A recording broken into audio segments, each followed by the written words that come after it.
인간은 본래적으로 스스로의 죄와 잘못이 드러나는 것에 대한 선천적인 두려움이 있습니다. 그리고 그 잘못에 대해서 자신이 죄값을 치르거나 또 그것에 대해서 징계받는 것에 대한 거부감도 있습니다. 이는 나이나 성별을 가리지 않습니다. 그래서 모든 사람은 어떻게 해서든지 자신의 그릇된 모습들을 숨기고 스스로를 포장하기에 힘씁니다. 어린아이는 이러한 부분이 미숙하기에 실패하는 경우가 많지만 성인의 경우는 교묘하게 성공하기도 합니다. 그리고 이러한 거짓된 포장들에 많은 사람들은 속습니다. 그러나 그 누구도 피해갈 수 없고 스스로를 속일 수 없는 것이 하나 있으니 그것은 바로 하나님의 말씀입니다. 오늘 본문 12절 말씀은 이렇게 기록합니다. 하나님의 말씀은 살아있고 활력이 있어 좌우에 날선 어떤 것보다도 예리하여 혼과 영과 및 관절과 골수를 찔러 쪼개기까지 하며 또 마음의 생각과 뜻을 판단하나니. 우리 함께 읽은 오늘 본문의 단락을 시작하는 12절은 하나님의 말씀은 어떠한 것인가에 대해서 이야기하고 있습니다. 이 말씀을 몇 부분으로 나누어서 살펴보고자 합니다. 먼저 사도는 하나님의 말씀은 살아있고 활력이 있다고 이야기합니다. 이 말씀은 무엇을 의미할까요? 살아있다라는 것은 단순한 과거의 기록이나 지나간 옛일에 대한 이야기가 아니라 오늘도 하나님께서 이 말씀을 당신의 도구로 삼으셔서 일하고 계신다는 사실을 의미합니다. 이것이 성경이 경전들이나 사서들과 결정적으로 구분되는 이유, 특징입니다. 오늘 우리가 함께 읽은 이 말씀은 2000년 전을 살아가던 유대인 그리스도인들을 향한 말씀입니다. 그러나 단순히 그것만은 아니죠. 동시에 이 말씀은 2026년을 살아가고 있는 이방인 그리스도인들인 우리들을 향한 하나님의 말씀이기도 합니다. 그렇기에 말씀은 단순한 옛 이야기에 대한 기록이 아닙니다. 오늘도 하나님께서는 이 말씀을 통해 또 이 말씀을 듣는 우리에게 당신 자신을 계시하시고 그 계시 안에서 하나님의 백성들에게 당신의 뜻이 무엇인지를 알리시기 때문입니다. 이어서 활력이 있다라는 것은 실제적인 효력을 가지고 있다는 것입니다. 이 말씀을 통해서 하나님은 한 사람의 신자의 영혼을 소생시키신다라는 의미를 가지고 있습니다. 그렇기에 다윗은 그의 시에서 그가 내 영혼을 소생시키는도다라고 고백했습니다. 2000년 전에 기록된 옛날 이야기와 같은 이 말씀은 살아있는 하나님의 말씀입니다. 그렇기 때문에 이 말씀을 듣는 우리에게 하나님은 일하시며 이 말씀을 우리가 믿음의 눈으로 반응할 때 하나님은 우리의 영혼에 활력을 부여하시는 분이십니다. 그렇게 우리가 이 말씀을 믿음으로 반응할 때 우리는 우리의 영혼이 소생되는 것을 경험하게 될 것입니다. 이것이 하나님의 말씀이 가진 힘이라는 것이죠. 이어서 두 번째 부분은 말씀은 좌우에 날선 어떤 검보다도 예리하다고 이야기합니다. 사실 우리는 이 4장 12절 한 구절만 떼어서 읽고 묵상하고 외우는 경우가 많습니다.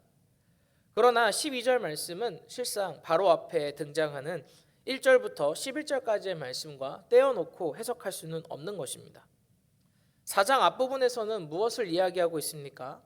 말씀을 들었으나 반응하지 않고 곧 믿음으로 말씀에 반응하지 않았기에 영원한 안식을 경험하지 못했던 이들에 대한 경고의 말씀이 바로 그 내용입니다.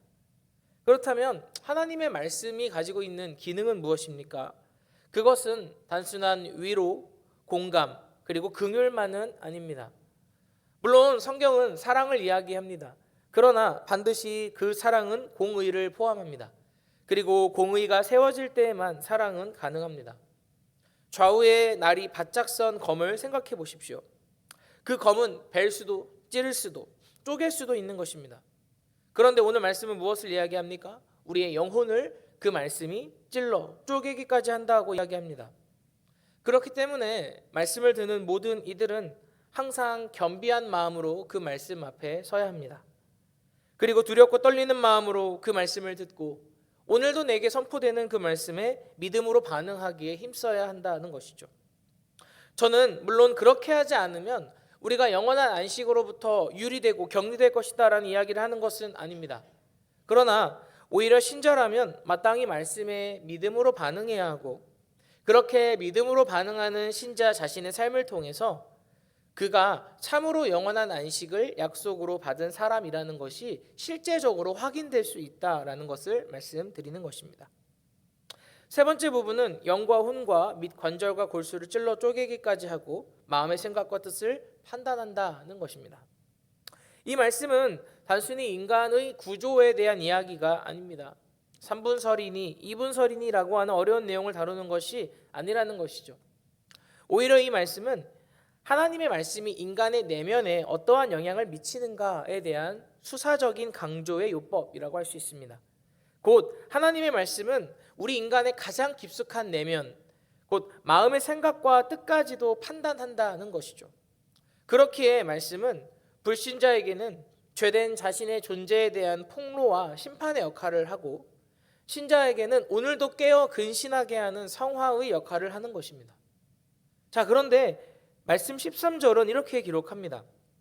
지으신 것이 하나도 그 앞에 나타나지 않음이 없고 우리의 결산을 받으실 이의 눈앞에 만물이 벌거벗은 것 같이 드러나느니라고 말합니다. 사도는 이 말씀을 읽는 우리에게 다시 한번 결단과 성화의 삶을 촉구합니다. 맨 처음 서두에서 말씀드렸듯이 우리는 끊임없이 자신을 포장하고 숨깁니다. 그리고 그로 인해서 누군가는 속일 수 있습니다. 더 나아가서 자기 자신도 속일 수 있습니다. 그러나 하나님의 말씀 앞에서는 그 누구도 자신을 속일 수 없습니다. 왜냐하면 우리 모두는 그 말씀 앞에 마치 벌거벗은 것과 같이 드러날 수밖에 없기 때문이죠. 사랑하는 성도 여러분, 그렇기에 날마다 우리의 영혼을 하나님의 말씀 앞에 정직하게 세우는 것이 필요합니다. 그리고 그 검과 같은 말씀이 우리의 영혼과 관절과 골수를 찔러 쪼개기까지 하도록 우리 자신을 그 말씀 앞에 내어 드려야만 합니다.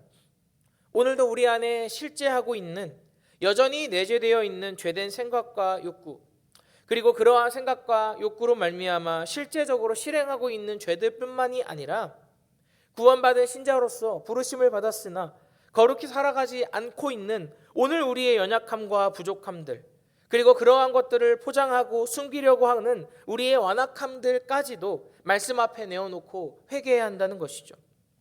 그것은 결코 숨길 수 없기 때문입니다. 이어서 14절부터 16절까지의 말씀은 그러한 경고의 말씀을 받고 두려워 떨 수밖에 없는 연약한 우리들을 위하여 하나님께서 친히 준비하신 은혜와 긍휼이 얼마나 풍성한가에 대해서 이야기합니다. 14절부터 16절까지의 말씀은 우리에게 있는 큰 대제사장이신 예수 그리스도를 소개합니다. 여기에 위로가 있는 것이죠. 인간은 모두 다 하나님의 법정 앞에 섭니다. 하나님의 심판대 앞에 섰을 때 죄인을 위한 변호사는 없습니다. 그곳은 무한한 정죄와 심판만이 존재하는 곳이기 때문입니다.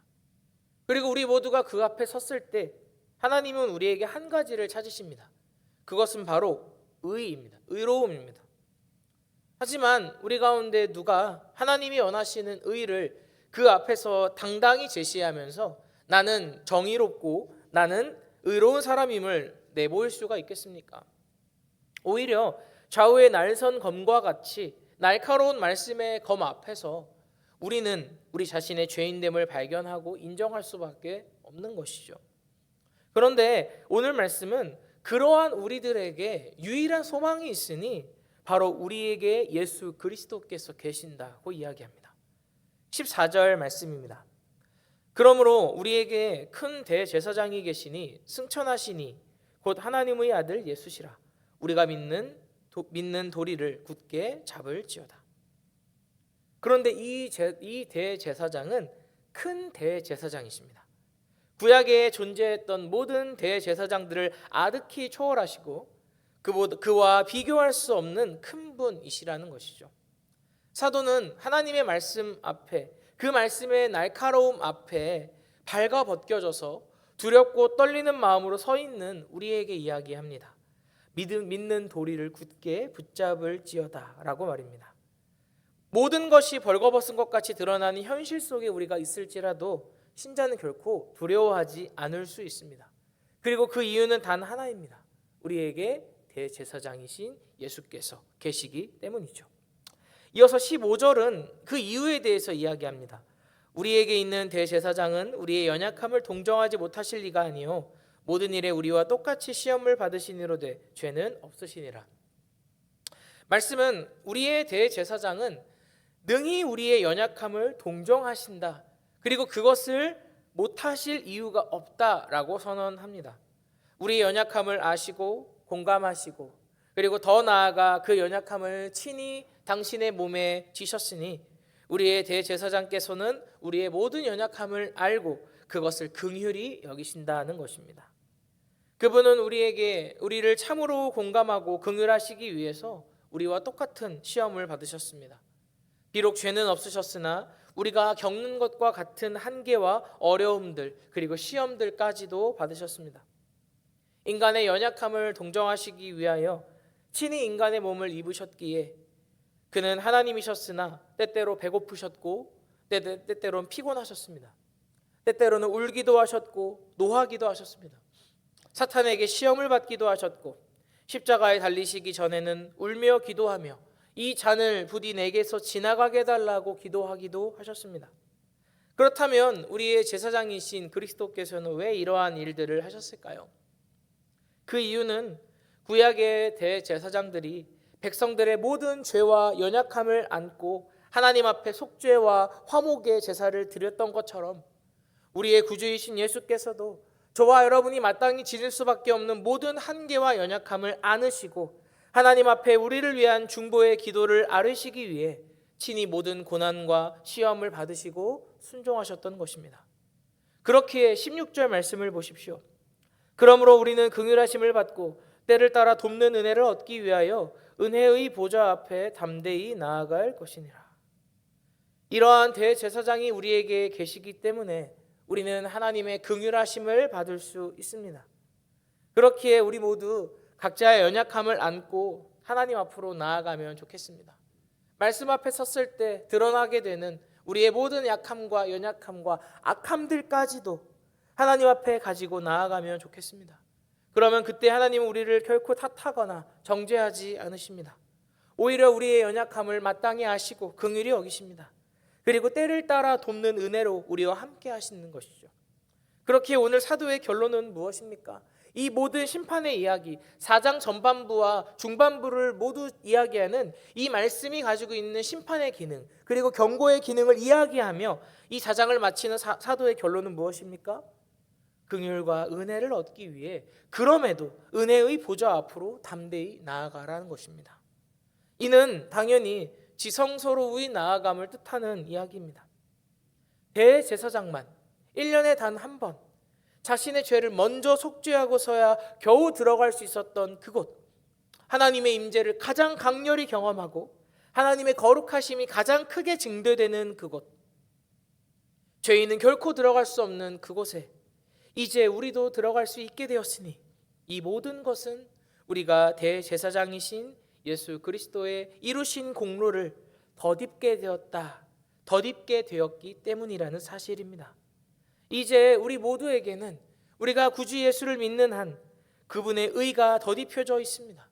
그리고 우리가 그분의 의를 입고 하나님 앞에 나아가면 그 심판과 정죄만이 가득한 하나님의 법정 가운데에서도 하나님은 우리에게 덧입혀진 예수의 의를 보시고 나와 엎드린 우리에게 긍휼과 은혜를 주신다는 것입니다. 때때로 말씀 앞에 섰을 때 그 말씀이 날카로운 검과 같이 우리의 심령을 쪼개고 찌릅니다. 그리고 그 안에서 우리는 한 가지 사실을 발견합니다. 우리 안에 단 하나의 의도 없다고 말입니다. 우리의 인생이 얼마나 나약하고 연약함 투성이입니까? 그 안에서 우리는 좌절하고 실망하며 낙담할 때도 있습니다. 우리 가운데 하나님이 기뻐하시는 삶을 살고 싶지 않은 사람이 어디 있겠습니까? 그러나 그렇게 살지 못하는 우리를 바라보는 것이 현실과 이상의 괴리이죠. 그러나 그러한 우리에게 오늘 말씀은 이야기합니다.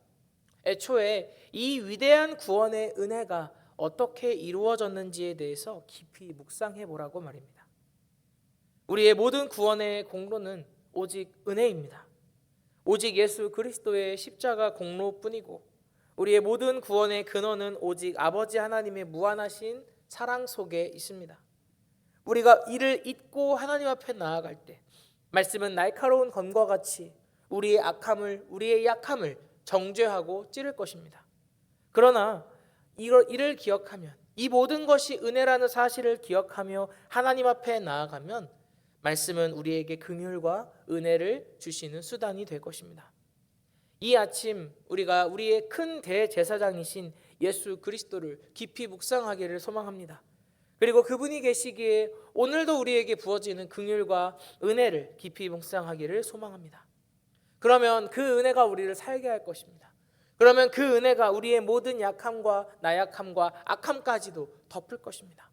그렇게 매일매일 은혜를 받아 죽는 그날까지 하나님 앞에 거룩한 삶을 향한 여정을 살아가시는 복된 성도님들이 되시기를 소망합니다.